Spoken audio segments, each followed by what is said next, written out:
Le ciel était obscurci, comme si la création elle-même était en deuil. Le vent coupant soufflait sur les pentes du Golgotha, apportant avec lui l'odeur métallique du sang et les murmures des voix désespérées autour de la croix. Le bruit sec et brutal des clous martelés résonnait, mais dans le cœur de Longin, le soldat romain responsable de l'exécution, il n'y avait que le silence. Il avait déjà assisté à de nombreuses exécutions. L'Empire l'avait façonné pour ne plus rien ressentir face à la mort. Son âme était une pierre endurcie par le devoir et l'indifférence. Cependant, quelque chose de différent flottait dans l'air ce jour-là. Depuis le début de l'exécution, il ressentait un malaise inexplicable. Ce n'était pas de la peur, car il ne craignait pas les hommes. Ce n'était pas de la compassion, car pour lui, ceux qui étaient condamnés méritaient leur sort. C'était quelque chose de plus profond, quelque chose qu'il n'arrivait pas à nommer, mais qui faisait trembler légèrement sa main lorsqu'il tenait sa lance. Quand le centurion lui donna l'ordre de s'assurer que l'homme crucifié au centre était bien mort, Longin n'hésita pas. C'était son devoir. Il marcha lentement jusqu'à la croix de bois, où l'homme connu sous le nom de Jésus de Nazareth pendait, les yeux fermés, son corps brisé par la torture et la crucifixion. Pour Longin, ce n'était qu'un condamné de plus, un juif rebelle, accusé d'avoir défié l'ordre de Rome et blasphémé contre les dieux. Rien d'extraordinaire. Mais alors le monde sembla s'arrêter. Le vent cessa brusquement. Un silence profond tomba sur le Golgotha, comme si le temps lui-même avait été suspendu. Longin s'arrêta un instant, ressentant le poids de ce silence sur ses épaules. Il regarda autour de lui, voyant les autres soldats et les curieux autour des croix, leurs visages pâles et effrayés, tout figés dans cette quiétude surnaturelle. Quelque chose en lui commença à s'agiter, une inquiétude croissante qu'il ne pouvait contrôler. Tentant d'ignorer son malaise, il leva la lance avec des mains fermes et la dirigea vers le flanc de Jésus, à l'endroit exact où il devait percer pour garantir sa mort. L'acier pénétra la chair avec un bruit sourd. Et puis, cela arriva. Dès que la lance transperça le corps de Jésus, une vague d'eau et de sang jaillit, mais ce n'était pas cela qui choqua Longin. Il ressentit quelque chose d'indescriptible. Un frisson parcourut son échine, non seulement physique, mais spirituel, comme si une force invisible l'entourait. Ses yeux s'écarquillèrent et pendant un bref instant, il ne se trouvait plus au Golgotha. Longin fut transporté dans son esprit vers un lieu d'obscurité infinie. Il était seul, complètement vulnérable. Et là, dans ce vide, il sentit une présence. Elle était puissante, immense, incontrôlable. Il ne savait pas si c'était Dieu ou un ange, mais il ressentait son jugement comme une flamme brûlante traversant son âme. La lance tomba de ses mains, tandis qu'il s'effondrait à genoux, son corps tremblant. Il revint à lui avec le vent fouettant à nouveau son visage. Le monde autour de Longin semblait avoir repris son cours, mais lui n'était plus le même. Quelque chose s'était brisé en lui. Ses compagnons soldats ne remarquèrent pas son changement. Pour eux, il était toujours le même soldat froid et discipliné. Mais dans son cœur, Longin savait qu'il avait été touché par quelque chose de divin, et cela l'effrayait. En levant les yeux vers le corps de Jésus, désormais sans vie, une sensation écrasante de culpabilité et de peur commença à grandir en Longin. Lui, qui avait toujours été un homme d'ordre et d'obéissance, qui croyait aux lois de Rome et à la justice de l'Empire, se trouvait maintenant face à une vérité qu'il ne pouvait ignorer. Il avait transpercé le corps d'un homme innocent, d'un homme qui, il commençait maintenant à le comprendre, pouvait être bien plus qu'un simple rebelle. Qu'avait fait Longin? Ses mains tremblaient alors qu'il s'éloignait de la croix. Il leva les yeux vers le ciel, toujours couvert de nuages sombres, et pour la première fois, depuis de nombreuses années, une larme coula sur le visage du soldat. La pierre endurcie qu'était son cœur commençait à se fragmenter. Longin s'éloigna de la croix à pas lourds, le sol irrégulier sous ses pieds, le faisant presque trébucher. Chaque mouvement semblait plus difficile que le précédent, comme si la lance qu'il avait plantée dans Jésus transperçait maintenant son propre cœur. Il regardait ses mains comme si elles portaient le sang d'un crime qu'il commençait seulement à comprendre. Un nouveau poids pesait sur ses épaules, différent de tout fardeau qu'il avait porté au cours de ses années de service militaire. Les voix autour de lui semblaient lointaines, étouffé par une nouvelle et inconfortable conscience. Les cris des autres crucifiés, les murmures des curieux et les ordres sévères de ses supérieurs se mêlaient en une cacophonie qu'il percevait à peine. Ce qui le hantait réellement, c'était l'écho de ses propres questions. Qui était cet homme? Qu'ai-je fait? Autant qu'il essayait de repousser ses pensées, elles revenaient avec plus de force, comme une tempête dans son esprit. Il avait vu beaucoup de gens mourir sur les champs de bataille, lors d'exécutions, ou encore pendant des jugements sommaires. Ses mains avaient ôté des vies sans hésitation, croyant à la justice de Rome. Mais cette mort-là, la mort de cet homme sur la croix, n'était pas comme les autres. Quelque chose était différent. Quelque chose transcendait la brutalité ordinaire d'une exécution. Il y avait un sentiment de sainteté et de sacrifice, comme si c'était la mort d'un juste ou d'un dieu. Longin secoua la tête, essayant de chasser cette idée. Il était un soldat, un homme formé pour obéir aux ordres, pour ne pas remettre en question. Douter de sa mission, c'était désobéir à l'Empire, et l'Empire était sa seule véritable croyance. D'où venait alors ce malaise? Pourquoi ne pouvait-il plus se sentir le même homme? Les paroles des religieux au pied de la croix résonnaient dans son esprit, les accusations de blasphème contre Jésus, et pourtant, les murmures parmi certains juifs qui disaient qu'il était le Fils de Dieu. Fils de Dieu, murmura Longin pour lui-même. Il n'avait jamais cru au Dieu de la Palestine. Comment aurait-il pu? Un soldat romain respectait Mars, le dieu de la guerre, et accomplissait ses rituels. Mais il n'y avait rien de personnel là-dedans. C'était une question de devoir. Mais maintenant, après avoir vu l'obscurité qui couvrait la terre au moment de la mort de Jésus, après avoir ressenti cette étrange force en perçant son flanc, Longin ne pouvait ignorer le malaise spirituel qui l'entourait. Il s'éloigna de la scène de la crucifixion et chercha refuge dans un coin isolé, près des tentes des soldats.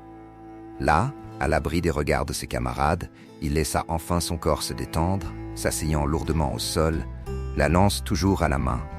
Il l'observa longuement, réfléchissant au symbole que cette arme représentait désormais. Était-il vraiment celui qu'il disait être? Sa voix était rauque, à peine un murmure, comme s'il craignait que quelqu'un puisse entendre ses mots. Longin ne savait pas à qui il parlait. À ce moment-là, il était complètement seul, perdu dans sa propre conscience. Le soldat qui n'avait jamais remis en question ses ordres se retrouvait maintenant plongé dans une spirale de doute, tandis que les images de la mort de Jésus se rejouaient sans cesse dans son esprit. Au loin, il entendait les voix des prêtres qui avaient assisté à l'exécution.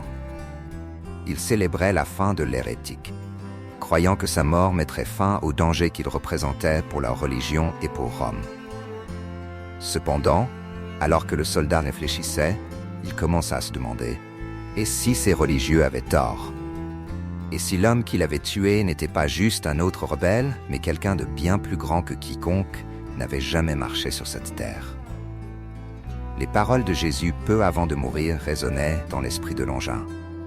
Même crucifié, Jésus avait demandé pardon pour ses bourreaux. « Père, pardonne-leur, car ils ne savent pas ce qu'ils font. » Longin ferma les yeux avec force, essayant d'éloigner le tourment que cela lui causait. Pardonner? Comment un homme, à l'article de la mort, pouvait-il demander pardon pour ceux qui le tuaient? Longin n'avait jamais connu quelqu'un qui pardonnait vraiment. Sur le champ de bataille, dans le service militaire, tout se résumait à la survie, au pouvoir, à la domination. Le pardon était une faiblesse. Et pourtant, cet homme, en cet instant, offrait une compassion si puissante que Longin se sentait petit face à elle. S'il avait autrefois vu Jésus comme un simple condamné, cette image s'effondrait maintenant. Il ne pouvait pas expliquer ce qui s'était passé, mais quelque chose de profondément spirituel s'était produit à ce moment-là. Il se sentait comme un homme qui avait vécu toute sa vie dans l'obscurité et qui, soudain, était exposé à la lumière. Une lumière qui aveuglait et révélait en même temps. Le cœur de Longin était en guerre avec la raison.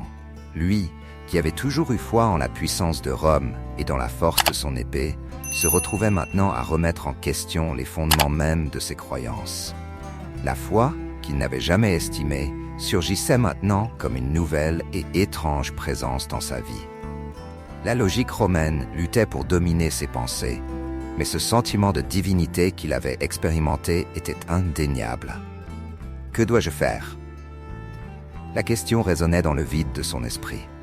Longin ne savait pas à qui adresser sa demande d'aide. Il se surprit à regarder le ciel sombre qui reflétait encore l'atmosphère sinistre de ce jour fatidique. Il cherchait un signe, une réponse, mais ne trouva rien, seulement le silence. Pourtant, dans ce silence, quelque chose commença à se former. Une compréhension vague et naissante que sa vie ne serait plus jamais la même après ce qu'il avait fait. La lance était toujours dans sa main. Cet objet, simple et brutal, était maintenant le symbole de sa culpabilité. Ce qu'il avait fait avec cette lance ne pouvait être effacé, et la conscience de cela l'écrasait.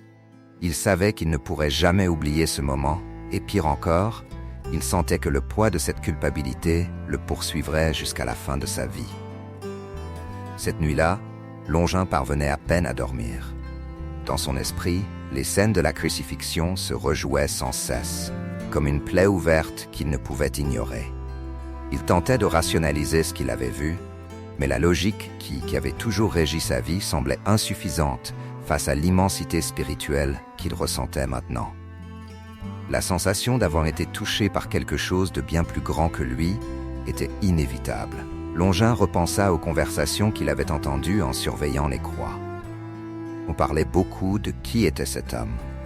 Certains disaient qu'il était un prophète, d'autres le qualifiaient de roi, et d'autres encore croyaient qu'il était le Fils de Dieu lui-même. Il y avait des rumeurs de miracles, des aveugles qui avaient recouvré la vue, des lépreux guéris, des morts ressuscités. Longin avait toujours écouté ces histoires avec scepticisme, les rejetant comme des superstitions d'un peuple soumis, mais maintenant, tout ce qu'il avait entendu prenait un nouveau sens.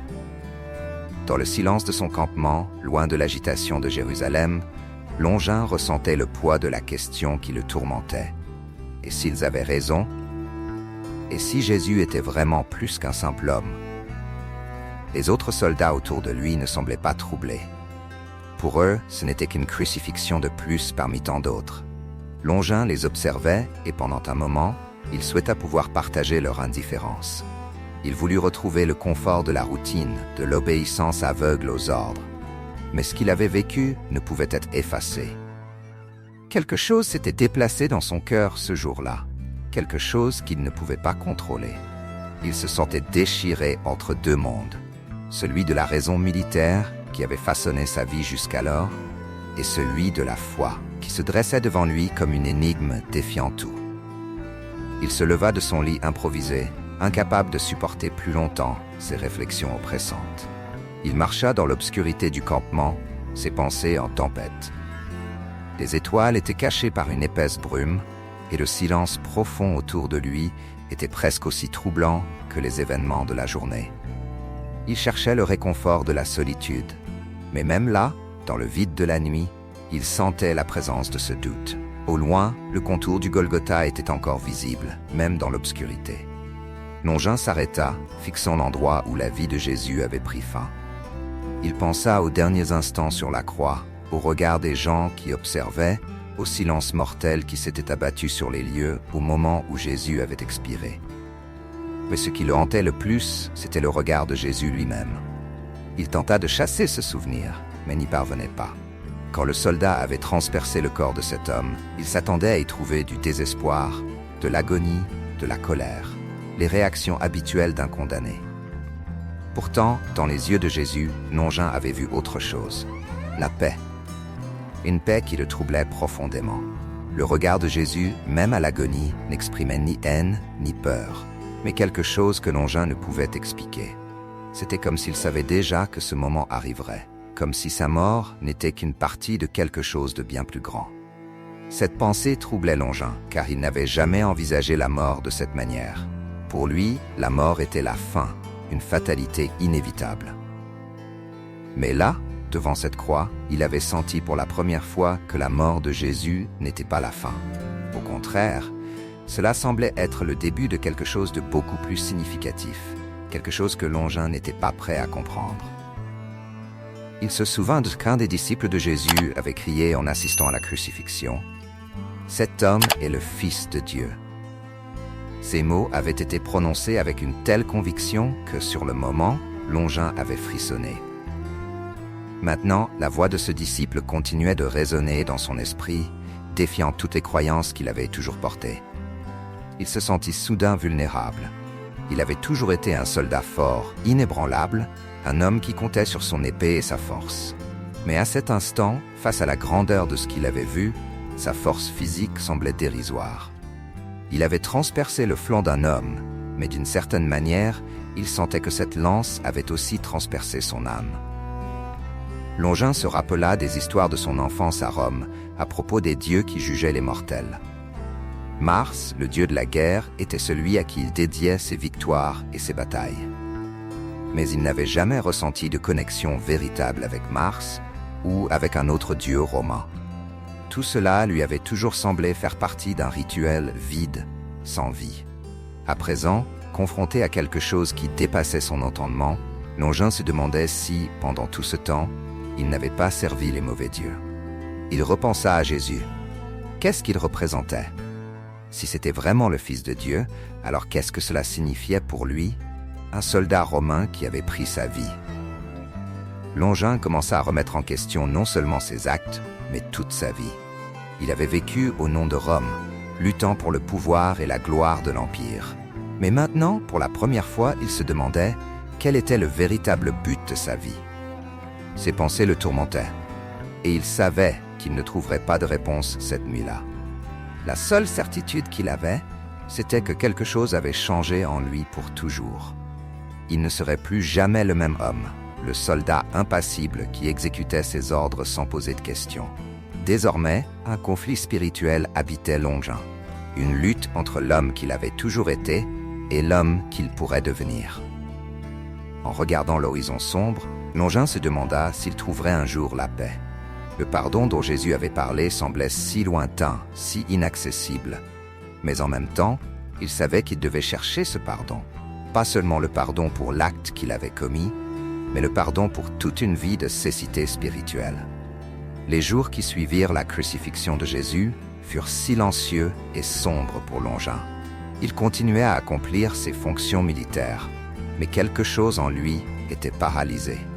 La mort de Jésus et, plus encore, l'étrange événement qui s'était produit lorsqu'il avait transpercé son corps avec sa lance avait plongé Longin dans un abîme de doute. Chaque fois qu'il tentait de reprendre sa routine, une nouvelle question surgissait dans son esprit, comme une flamme qu'il ne parvenait pas à éteindre. Longin marchait dans les rues de Jérusalem, mais son esprit était ailleurs. Les murmures au sujet de Jésus n'avaient pas cessé avec sa mort. Au contraire, ils semblaient s'être intensifiés. Il y avait des rumeurs disant que le corps de Jésus avait disparu de son tombeau. Certains disaient que ses disciples l'avaient volé, mais d'autres, plus fervents, affirmaient qu'il était ressuscité d'entre les morts. L'idée qu'un homme puisse vaincre la mort était pour Longin impossible à accepter. Mais malgré tout, quelque chose en lui ne parvenait pas à rejeter complètement cette idée.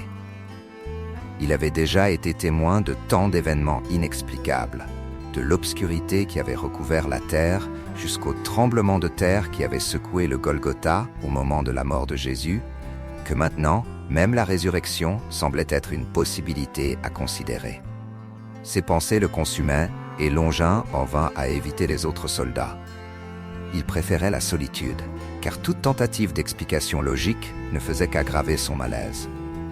Alors que les autres hommes parlaient de victoire et de conquête militaire, Longin réfléchissait à la mort, à la justice divine, au pardon. Il savait que d'une certaine manière, son âme était en guerre contre elle-même, et aucune épée ne pouvait résoudre ce conflit. Un soir, alors que le reste du détachement romain célébrait dans une taverne, Longin resta seul, assis sur une pierre en dehors du camp, regardant les collines au loin. Le ciel était clair, sans nuages, mais une inquiétude persistait en lui, en décalage avec la sérénité du paysage. Pour la première fois de sa vie, il se sentait vulnérable. Longin, qui avait toujours fait confiance à la force de ses bras et à la lame de son épée, se trouvait maintenant désarmé face à l'immensité de ses doutes. Est-il vraiment revenu? Murmura-t-il pour lui-même en réfléchissant aux rumeurs de la résurrection. Et si c'était vrai? Et si Jésus est vivant, comme ils le disent? Les questions tournaient dans son esprit, perturbant son sommeil et sa paix intérieure. C'est alors qu'il entendit des pas légers s'approcher. Un homme d'apparence simple, mais avec une aura de sérénité, marchait dans sa direction.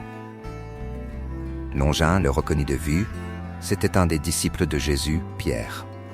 Longin sentit son corps se raidir.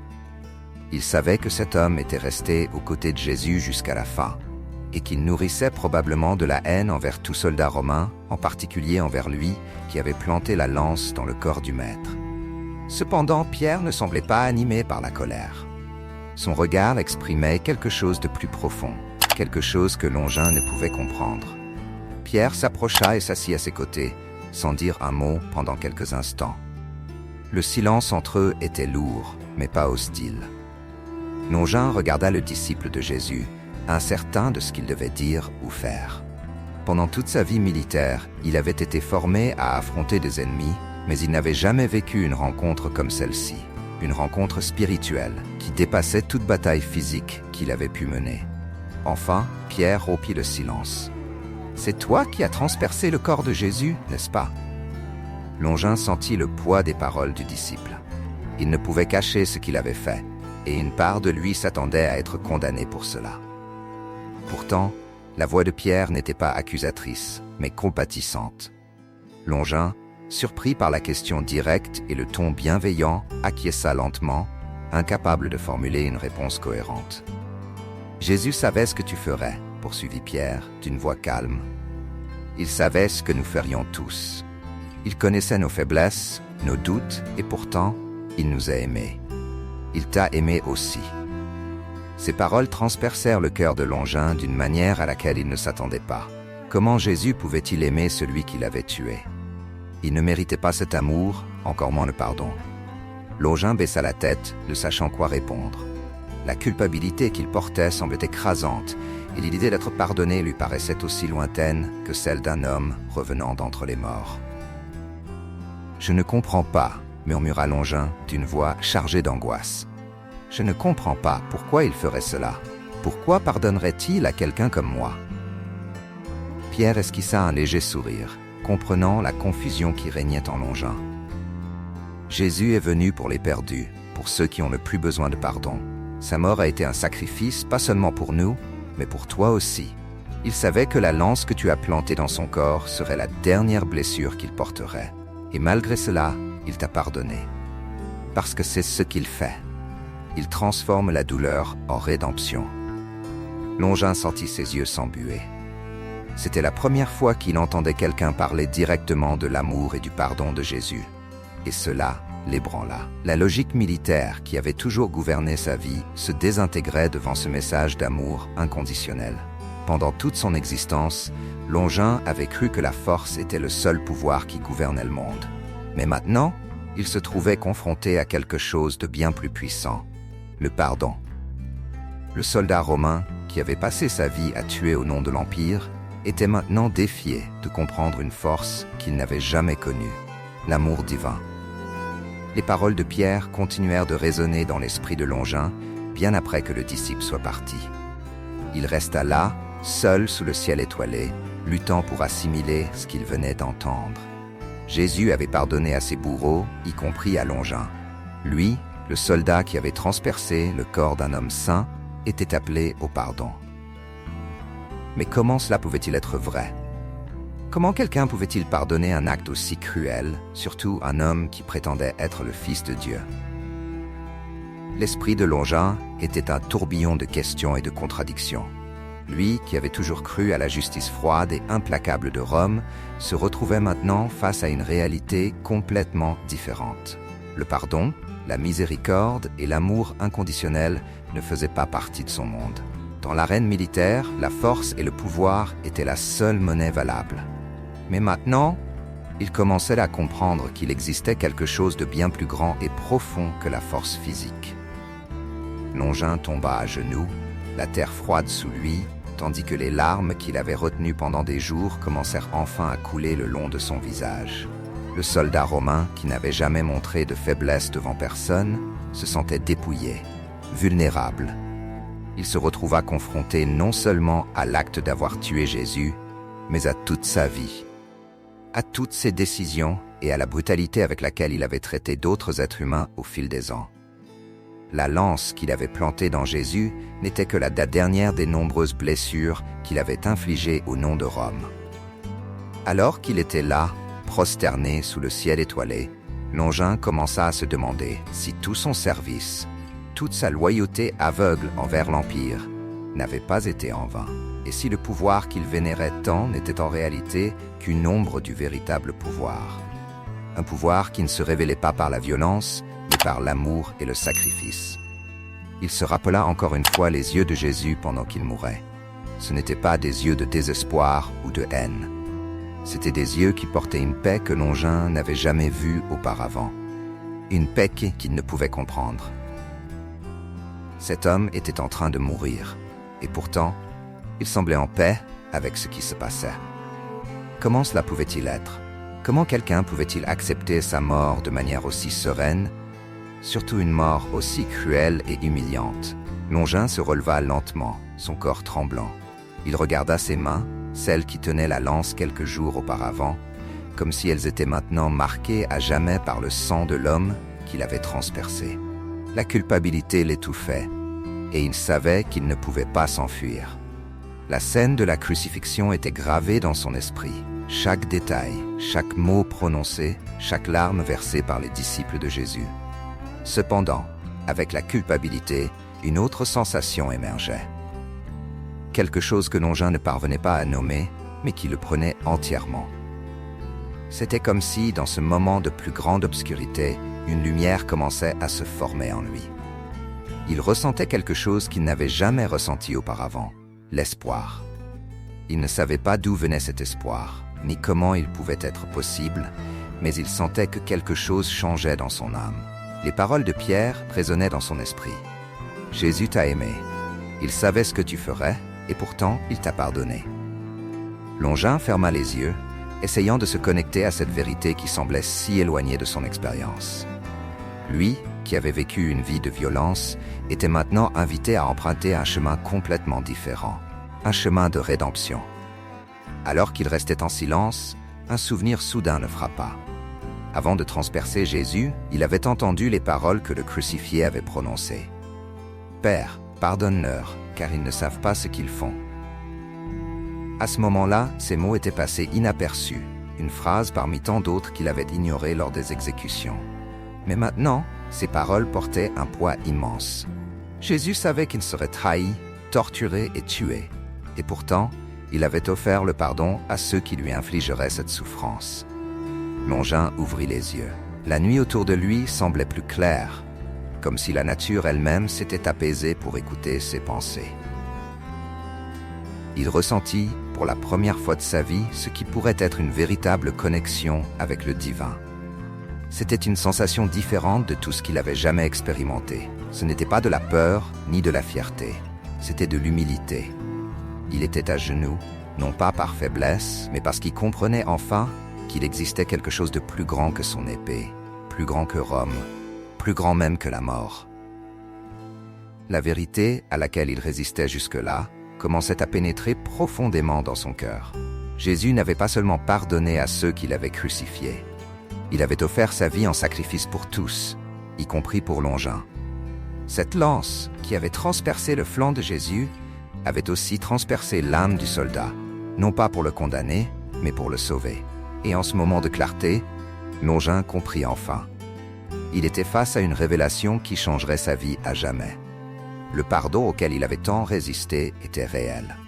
Jésus était mort pour que lui, un soldat romain endurci par la guerre, puisse vivre une nouvelle vie.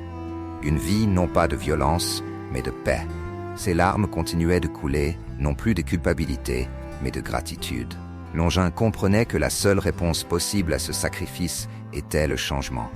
Et il était prêt à accepter ce changement, même s'il ne comprenait pas encore entièrement ce que cela signifiait. Il reconnaissait enfin que Jésus n'était pas seulement un homme. Il était le Fils de Dieu. Et sa mort avait apporté la rédemption que Longin n'aurait jamais cru possible. Le lendemain matin, Longin se réveilla avant le lever du soleil. Le poids de la culpabilité était toujours présent, mais il était différent maintenant. Ce n'était plus un fardeau qui l'écrasait, mais une réalité avec laquelle il apprenait à vivre. Il sentait qu'un changement profond s'était opéré en lui. Pour la première fois depuis des années, il ne ressentait plus le vide qui l'avait accompagné depuis le début de sa carrière militaire.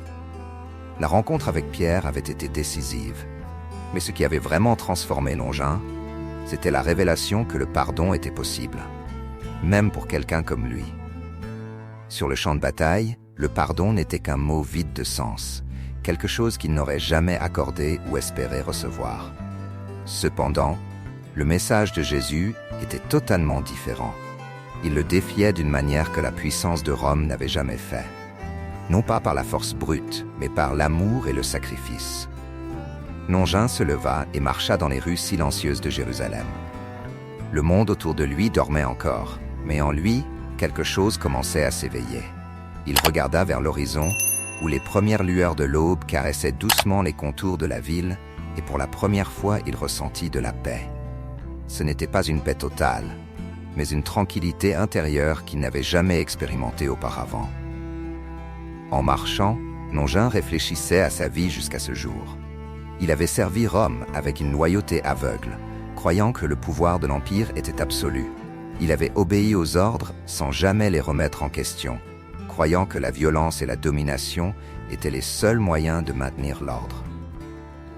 Mais maintenant, il voyait les choses autrement. La véritable force, comprenait-il, ne résidait pas dans les lances, les épées ou les légions romaines. Elle résidait dans le sacrifice. Elle résidait dans la capacité d'aimer et de pardonner, même face à la plus grande des injustices. Il réfléchissait à sa prochaine décision. Revenir dans l'armée et continuer à servir sous les mêmes ordres ne semblait plus être une option viable. Il avait été témoin de quelque chose de bien plus grand que le pouvoir de Rome, quelque chose qui l'avait transformé à jamais. Mais que faire ensuite?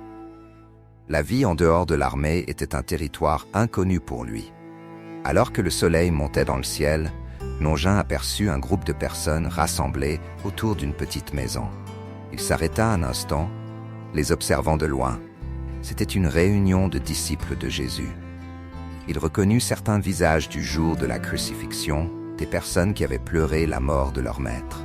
Longin ressentit une forte envie de s'approcher, mais hésita. Il était un soldat romain, l'homme qui avait planté la lance dans Jésus. Comment pourrait-il être bien accueilli là-bas? Pourtant, quelque chose le poussa en avant. Il marcha lentement vers le groupe, son cœur battant fort, ne sachant pas à quoi s'attendre. À mesure qu'il s'approchait, certaines personnes le remarquèrent et se turent, le reconnaissant immédiatement. Leur regard de stupeur et de peur était compréhensible. Il était le soldat, l'homme qui avait participé à la mort de Jésus. Pendant un moment, Longin sentit la vieille culpabilité revenir avec force. Il s'arrêta, presque prêt à faire demi-tour, mais alors les paroles de Pierre résonnèrent à nouveau dans son esprit. « Il t'a aimé, il t'a pardonné. » C'est alors qu'une silhouette familière sortit de la maison. Pierre, le disciple de Jésus qui avait déjà parlé à Longin la veille, marchait dans sa direction, cette fois sans hésitation. Ses yeux ne montraient ni peur ni colère, mais une acceptation profonde à laquelle Longin ne s'attendait pas. Pierre s'arrêta devant lui et, au lieu de le réprimander, lui sourit doucement. « Tu es venu ?» dit Pierre avec une tranquillité qui semblait envelopper tout l'endroit. « Je savais que le pardon t'attendait. » Longin baissa la tête, incapable de soutenir son regard. « Je ne le mérite pas, » murmura-t-il, encore en lutte avec l'acceptation totale de la grâce qui lui était offerte. Pierre s'approcha et posa sa main sur l'épaule de Longin. « Aucun de nous ne le mérite, c'est tout le sens, mais il nous l'offre malgré tout. » Longin leva les yeux, surpris par la simplicité de ces mots. Il s'attendait à une longue quête pour être digne du pardon, mais Pierre parlait comme si la rédemption était déjà à portée de main. Le sacrifice de Jésus, comprit Longin, suffisait. Pierre conduisit Longin jusqu'au groupe. Au début, les autres disciples le regardaient encore avec méfiance, mais un à un, leurs expressions se radoucirent. Ils avaient entendu parler de la conversion de Pierre, de l'impact que le pardon de Jésus avait eu sur lui, et peu à peu, ils commencèrent à l'accepter parmi eux. Les jours qui suivirent furent pour Longin des jours de grande transformation. Il laissa derrière lui l'armure romaine et la lance, symbole de son ancienne vie. Désormais, au lieu de servir le pouvoir de Rome, il se retrouvait à aider ceux qui suivaient les enseignements de Jésus.